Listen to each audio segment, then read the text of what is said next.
So I think it's fair to say that criticism, well, it comes with the job of being president. Well, unless, of course, you're Donald Trump, who actually treats it like it's a personal attack. And once again, the ripple effect of Trump's fragility, it showed up last night on late night TV. Think about this. Stephen Colbert, set to talk to host, for example, Texas State Representative James Talarico about his Senate run. But at the very last minute, like literally the last minute, CBS stepped in and they shut it down, citing FCC rules. Now, let me be clear about this. On paper, yes, it is a technicality. But in reality, we know what it is. It looks a lot like another preemptive act of censorship that's designed to avoid, upsetting the president. Seriously? I mean, this is nuts. Here's Colbert explaining the network's decision. Play the clip. You know who is not one of my guests tonight? That's Texas State Representative James Talarico. He was supposed to be here, but we were told in no uncertain terms by our network's lawyers, who called us directly, that we could not have him on the broadcast. Then I was told in some uncertain terms that not only could I not have him on, I could not mention me not having him on. And because my network clearly doesn't want us to talk about this, let's talk about this. You've probably heard. So, you might have heard of this thing called the equal time rule, okay? It's an old FCC rule that applies only to radio and broadcast television, not cable or streaming, that says if a show has a candidate on during an election, they have to have all that candidate's opponents on as well. It's the FCC's most time-honored rule right after no nipples at the Super Bowl. There's long been an exception for this rule, an exception for news interviews and talk show interviews with politicians. Now, that's crucial. How else were voters supposed to know back in '92 that Bill Clinton sucked at saxophone? But on January 21st of this year, a letter was released by FCC chairman and smug bowling pin Brendan Carr. In this letter, Carr said he was thinking about dropping the exception for talk shows because he said some of them were motivated by partisan purposes. Well, sir, you're chairman of the FCC, so FCCU. I'm sure you'd rather watch Colbert than me, but unfortunately, here we are back. So as explained, the interview was later aired on YouTube, and Talarico explained that he thinks that they were censored because Trump is afraid that Texas is actually going to turn blue. Play the clip. Representative James Talarico.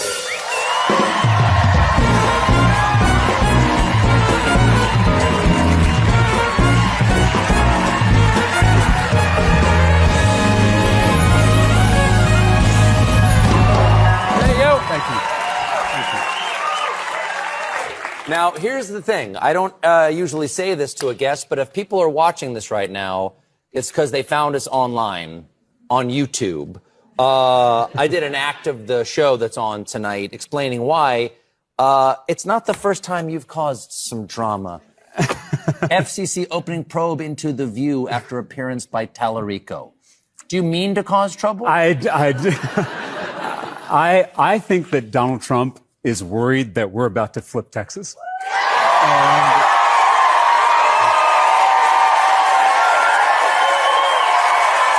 And Stephen, this is the party that ran against cancel culture. And now they're trying to control what we watch, what we say, what we read. And this is the most dangerous kind of cancel culture, the kind that comes from the top.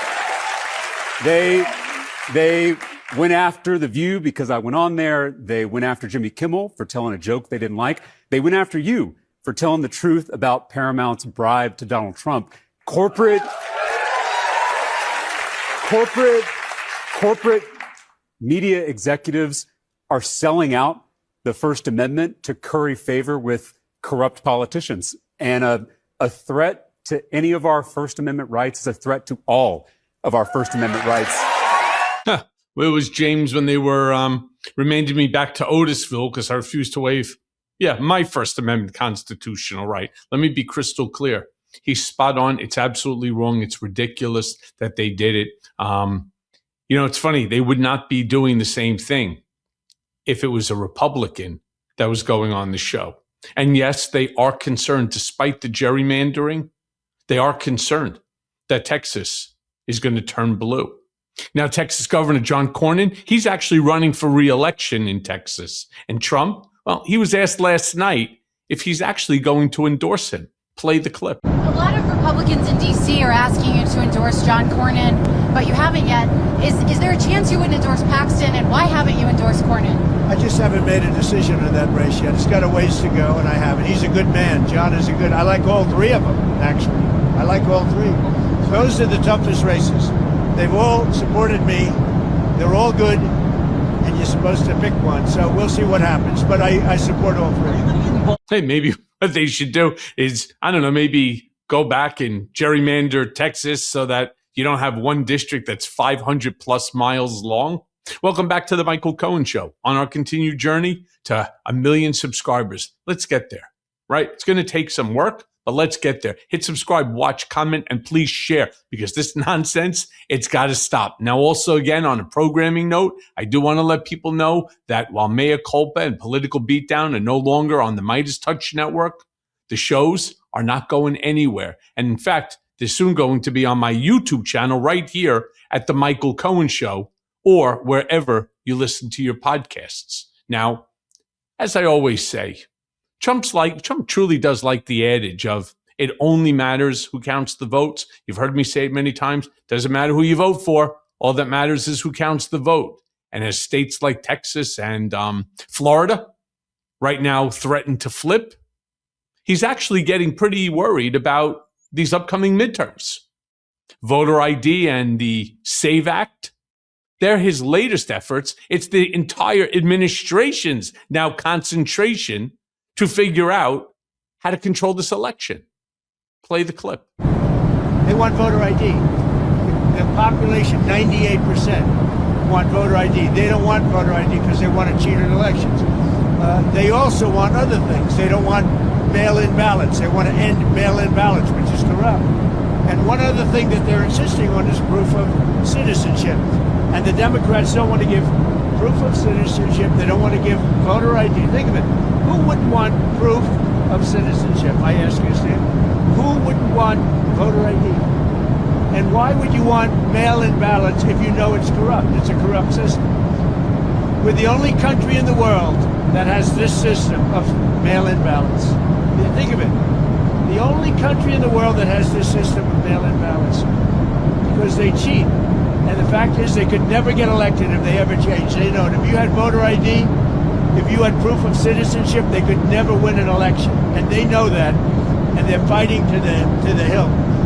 And I put this down with men playing in women's sports. I put it down with transgender for everybody. I put it down with their horrible open border policy as being ridiculous. They don't want voter ID. No voter ID. And I put that down in the same category with men playing in women's sports. I'm going to add a fourth category. They don't want voter ID. Go ahead. Yeah. There's only one problem with that theory. You won the election in 2025, right? Let me be clear. So the SAVE Act, it threatens to make voting harder, get a load of this, for married women or anyone who's gone through a name change. In fact, let me be crystal clear about something. I went through a name change. You say, what? Yeah, believe it or not, when I was trying to get back certain documents post my release from incarceration, I ultimately learned that they spelt my first name wrong. So I had to go through an entire name change in order to change one letter that they had spelled my name wrong on my birth certificate. Somewhere along the line, I managed to get driver's license, passports, my law degree. But somewhere, I don't know, that mistake was picked up in the Bureau of Prisons. Latest MAGA talking point is that it's actually disrespectful to women to say that they will be affected. Now, Fox and Friends, of course, claimed that it was insulting. Play the clip. There are already laws on the books, but let's also look at what has also been determined. In 24 years, there have been 77 illegals who have registered to vote. How many of those 77 have voted? One. So when we look at, if you're talking about voter fraud, here's the other thing. If, in fact, we do have voter ID, but not packaged this way, about integrity of elections, which takes power from the states, like Senator Murkowski, I would agree with her on that, takes power from the states and puts the federal government in play with elections, one. Two, if you want to have an ID, make it free, make it easily accessible, especially to veterans, to homeless, it is to not, elderly, it is insulting to people. It's insulting to women. They're saying women aren't capable of getting an ID. They're saying this man, a black man who was, just referenced, said it is insulting to him to suggest that he can't get a legitimate ID. I'm a woman, and it's insulting to me that I can't get married and have a different name. Can I add? You also look on my passport than my birth certificate. You also look at states. Yeah, I mean, listen, the point about this conversation is something that I constantly say again and again and again. There really does need to be a conversation across the aisle, because we clearly believe, and I think rightfully so, that this concept of voter ID is ridiculous. Our elections, unless there's somebody trying to interfere, free and fair. How do you know? Well, because Trump won in 2016. He lost in 2020. He re-won again in 2025. So explain to me how you go from Republican, Democrat to Republican, that somebody seems to be controlling this. Again, it just doesn't make any sense. Now, Tom Emmer, he went on Fox, of course, and he said that we shouldn't tell women that they are dumb. Good thing my wife isn't here while we're filming this. Play the clip. Let's not treat women. You worked with a lot of these women in Congress. They are brilliant. They're smart. Why do you suggest that they don't know how to prove their citizenship by bringing a passport or a birth certificate or a marriage certificate and or the new Social Security card that gets issued right after they get married? This is all nonsense. This is something that's common sense. Almost all Americans agree with it. Its time has come. You must prove that you're a citizen when you register to vote. Makes sense. You got plenty of time to get that done. And you got to show up with a photo ID to prove that you are the person that is indeed the citizen entitled to vote. It's an easy thing. It should be done tomorrow. Okay. Just make it expeditious and make it free. Or we're going to now turn around and put another tax onto it so that we could add more money to, I don't know, whatever shelf it is that seems to be holding all of the additional cash. Now, look, finally, Chip Roy, good old Chip, tried to explain why the SAVE Act won't prevent women from voting. Play the clip. A lot of people are asking questions. They're saying, well, that's going to prevent women who've got complications with name changes. Hold on. We actually allow a fail-safe that you go and you can sign an affidavit that says, this is my driver's license. My name is Sarah Jones on my driver's license. Here's my birth certificate, Sarah Smith. I certify under penalty of perjury that I'm the same person. And we allow that. And we allow states to make other mechanisms under their laws to make sure that they match it. So we're just requiring a process. That is all that would be required of a married woman, because that is a major talking point coming from Democrats and across the mainstream media, that you are disenfranchising some 69 million married women. Yeah, of course it is. It's coming from only the Democratic side. listen, we only want on the day. Here, let me speak to you about this one, Chip. As a Democrat, we too only want citizens to vote in our elections. So therefore we have it. We are in absolute agreement. Now let's just figure out the process. Let's figure out a process that doesn't make it more difficult for women who change their name. Let's make it less difficult for people who can't afford to pay. Nobody should have to pay under this SAVE Act if that's the intent. Let's just figure out the process. I get it. As an idea, it's no different than saying America has an immigration problem. Look, America's had an immigration problem for the last 50 years. Let's fix it. Easy to isolate the issue. Now let's come up with the process. And as always, thanks for listening. Hey, everyone. First of all, thanks for watching. I mean, we're going to be posting daily episodes with reactions and talking about politics. We'll be talking about everything, in fact. So please like and subscribe. Join us on this journey.